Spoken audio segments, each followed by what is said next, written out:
రాజశేఖర్ రెడ్డి యొక్క మరణంలో అనుమానాలున్నాయి. ఇందులో జగన్మోహన్ రెడ్డి గారి యొక్క పాత్ర ఉంది అని చెప్పి ఆ రోజు ఉన్నటువంటి కాంగ్రెస్ నాయకులందరూ మాట్లాడారు. ఆ రోజు బొత్స సత్యబాబు గారు కూడా మాట్లాడారు. నేను మాట్లాడితే ఆయన ఏడ్చాడు. ఎందుకు ఏడ్చాడో నాకు ఈ రోజుకి అర్థం కావడం లేదు. నేనేం తప్పు మాట్లాడానా? మీ జగన్మోహన్ రెడ్డి లాగా లేనిది ఉన్నట్టుగా మాట్లాడానా? ఉన్నది వాస్తవం. ఆ రోజు నువ్వు అధ్యక్షుడిగా ఏం మాట్లాడావో అదే నేను ఆ రోజు చెప్తే నువ్వు ఏడ్చావు. ఎందుకు ఏడ్చావు? ఈ రోజుకి సమాధానం లేదు. ఎంత మోసం, దగ, ఎంత కుట్ర, ఎంత దౌర్భాగ్యంగా వ్యవహరిస్తున్నాడు. ఎగ్జాంపుల్ ఆ రోజు నువ్వే నా తండ్రి సావుకి రిలయన్స్ గ్రూప్ అధినేత ముఖేష్ అంబానీ గారని చెప్పి నువ్వే చెప్పావు. ఆంధ్ర రాష్ట్రంలో ఉన్నటువంటి రిలయన్స్ సంస్థలన్నింటి మీద మీ వాళ్ళందరినీ పంపించి దాడులు చేశావు. ఇది వాస్తవమా కాదా? ప్రజలందరికీ నేను ఈ సందర్భంగా అడుగుతున్నాను. పాత్రికేయులుగా మీరు కూడా ఒకసారి గుర్తుపెట్టుకోవాలి. అచ్చెన్నాయుడు చెప్పింది వాస్తవమా కాదా అని తెలుసుకోవాలి. నువ్వే రిలయన్స్ వాళ్ళ పాత్ర ఉందని చెప్పి దాడులు చేయించి నానా యాతన చేయించి నువ్వు అధికారంలోకి వచ్చిన తర్వాత రిలయన్స్ వాళ్ళని మంచిగా చేసుకొని వాళ్ళు చెప్పిన వాళ్ళకి రాజ్యసభ సీట్ ఇచ్చావా లేదని చెప్పి నేను అడుగుతున్నా. ఇందులో ఎవరి పాత్ర ఉంది? చంద్రబాబు నాయుడు గారికి ఇందులో ఏం సంబంధం? దీనికి కర్మ, కర్త, క్రియ నువ్వే. ఏం జరిగిందో నువ్వే చెప్పాలి. బాధ్యులు ఎవరో నువ్వే చెప్పాలి. దీన్ని వక్రీకరించి మాట్లాడుతున్నావు. ఇక మూడవది వివేకానంద రెడ్డి హత్య. జగమరిగిన సత్యం. చిన్న పిల్లవాడు గాఢ నిద్రలో ఉండి ఒక్కసారి లేపి వివేకానంద రెడ్డి ఎలాగ చనిపోయాడంటే జగన్మోహన్ రెడ్డి ప్రమేయంతో గొడ్డలతో నరికి నరికి క్రూరంగా చంపారని ప్రతి ఒక్కరూ చెప్తారు. అంతెందుకు? ఇది నేను చెప్పవలసిన అవసరం లేదు. మాకు నువ్వు ఆన్సర్ చేయవలసిన అవసరమే లేదు. సాక్షాత్తు నీ బాబాయి కూతురు 7-10 సంవత్సరాల నుంచి వాళ్ళ తండ్రి ఆత్మకు శాంతి కలగాలని, మా తండ్రి హత్యలో జగన్మోహన్ రెడ్డి ప్రమేయం ఉంది ఉంది ఉంది అని కాలికి బలపం కట్టుకొని ఊరు వాడ దేశం మొత్తం తిరిగి చెప్తుంటే ఆవిడ అడిగినటువంటి ప్రశ్నలకు నువ్వు సమాధానం చెప్పు. మాకు చెప్పవలసిన అవసరం లేదు.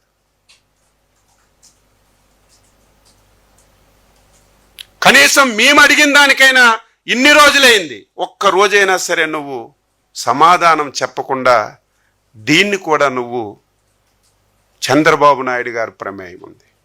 గొడ్డల పార్టీ ఎందుకు గింజుకుంటున్నావు? గొడ్డల పార్టీ కాదా? సొంత బాబాయిని అధికారం గురించి నేను ప్రతిసారి చెప్తున్నాను. ముఖ్యమంత్రి పదవి గురించి, అధికారం గురించి తండ్రిని వదలడు, బాబాయిని వదలడు, తల్లిని వదలడు, చెల్లిని వదలడు. చివరికి నీకు ఈ స్థాయికి తీసుకొచ్చినటువంటి కార్యకర్తలను కూడా ఊచకోత కోసి అధికారాలను రావడానికి ప్రయత్నం చేస్తావు తప్ప నీకు ఇంకొక ఆలోచనే ఉండదని చెప్పి తెలియజేస్తున్నాను. దీనికి ఆన్సర్ చేయి. ఈరోజు ఏది చూసుకున్నా సరే ఇందులో మీకు ఒక ఉదాహరణ. సాక్షులున్నారు. ఎంతమంది ఉన్నారు? వివేకానంద రెడ్డి హత్యలో ఉన్నటువంటి సాక్షులను ఒకసారి తీసుకుంటే ఒక్కొక్కరిని ఏ విధంగా హతమార్చారో మీ అందరికి కూడా తెలుసు. ఆయన ఒక్క నైజం, పదవి లేకపోతే అన్ని చేస్తాడు విమర్శలు. 5 సంవత్సరాలు ఏం పీకావు నువ్వు? అపోజిషన్లో ఉన్నప్పుడు నీ తండ్రి హత్య మీద మాట్లాడావు, నీ బాబాయ్ హత్య మీద మాట్లాడావు. నాకు విశాఖపట్నం ఎయిర్పోర్ట్లో కోడి కత్తితో పొడిచారు, చంపడానికి ప్రయత్నం చేశారని సింపతి చేశావు. గులకరాయితో కొట్టించుకున్నావు. ఒక్క రోజైనా సరే నువ్వు ఈ విషయాల మీద మాట్లాడి ఏవైనా సరే చర్యలు తీసుకున్నావని అడుగుతున్నాను. అధికారం లేనప్పుడు మాట్లాడడం, అధికారం వచ్చిన తర్వాత కనీసం దాని గురించి మాట్లాడకపోవడం ఆయన యొక్క నైజం అని చెప్పి తెలియజేస్తున్నాను. ఇష్టానుసారంగా మాట్లాడుతున్నాడు. వంగవీటి రంగా గారిని చంపిన దాంట్లో చంద్రబాబు నాయుడు ఉన్నాడని నేను అడుగుతున్నాను. ఆన్సర్ చేయి. ప్రథమ ముద్దాయి కొడుకు, ప్రథమ ముద్దాయి చనిపోయాడు, కొడుకు ఎక్కడున్నాడు? ఏ పార్టీలో ఉన్నాడు? ప్రతిరోజు నువ్వు వారంకి ఒకసారి బెంగుళూరు వెళ్ళి వస్తున్నప్పుడు నీకు దిగబెట్టడానికి, ఆహ్వానించడానికి ఎవరు ప్రధానంగా వస్తున్నారు? ఆన్సర్. అంటే ఏది పడితే అది మాట్లాడతామంటే ప్రజలు విశ్వసిస్తారా, నమ్ముతారని చెప్పి నేను అడుగుతున్నాను. ఈరోజు నేను ఏది విడిచిపెట్టం. పూర్వం చాలా తప్పు చేశావు. నువ్వు ఏది మాట్లాడినా సరే మేము దానికి ఆన్సర్ చేయకపోవడం వల్ల చాలా నష్టపోయాం. ఈసారి నేను మళ్ళీ చెప్తున్నాను, నువ్వు చేసిన ప్రతిదానికి ఆన్సర్ చేస్తాం, ప్రజలకి చైతన్యపరుస్తాం. నేను చెప్పిన దాంట్లో ఏదైనా పొరపాటు ఉంటే, ఏదైనా తప్పు ఉంటే ఆన్సర్ చేయమని చెప్పి కోరుతున్నాను. అందులో నువ్వు చేయి. ఆ రోజు ఓకే, నువ్వు చెప్పినట్టుగా వంగవీటి రంగా గారు హత్య జరిగింది, వాళ్ళు ఎక్కడున్నారు? నీకు నీతి నిజాయితీ ఉంటే వాళ్ళని దగ్గర చేర్పించుకోకూడదు, వాళ్ళని నువ్వు పార్టీలో చేర్పించుకొని నీ వెనక తిప్పుకొని ఈరోజు దాన్ని విమర్శిస్తున్నావు. నిన్ను చూస్తే అమాయకంగా మా పార్టీ కార్యకర్తలందరినీ చంపేస్తున్నారు, జైల్లో పెట్టేస్తున్నారు. ఏమయ్యా జగన్మోహన్ రెడ్డి, 73 సంవత్సరాల వయసు, 4 సార్లు ముఖ్యమంత్రి, 4 సార్లు ప్రతిపక్ష నాయకుడు, దేశంలో ప్రతి ఒక్కడు గర్వించదగినటువంటి నాయకుడు.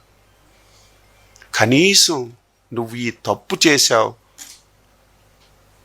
నోటీస్ కూడా ఇవ్వకుండా అరెస్ట్ చేసి 53 రోజులు జైల్లో పెట్టావు.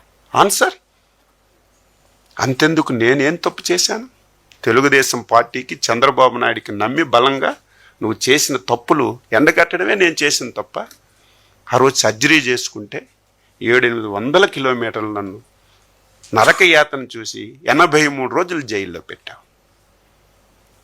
పోనీ మమ్మల్ని పార్టీ పరంగా నువ్వు హింస పెట్టావు. నీ ఫ్యాను గుర్తు మీద గెలిచినటువంటి రఘురామరాజును కూడా చిత్రహింసలు చేసి, కస్టోడియల్ టార్చర్ చేసి ఆయన్ని జైల్లోనే చంపాలని ప్రయత్నం చేశావు. ఆ రోజు భగవంతుడి దయ, అందరి దయతో హైకోర్టు, సుప్రీంకోర్టు, మిలిటరీ హాస్పిటల్స్ అన్నీ యాక్టివేట్ అయ్యారు కాబట్టే ఆ రోజు రఘురామరాజు బతికాడు తప్ప లేకపోతే రఘురామరాజు బతికే పరిస్థితి లేదు. ఏ ఒక్కరిని వదిలేవు. ఈరోజు గగ్గోలు పెడుతున్నాం, మా నాయకుల మీద కేసు ఎవరి మీద పెట్టారు? మా నుంచి కూడా, మా కార్యకర్తల నుంచి కూడా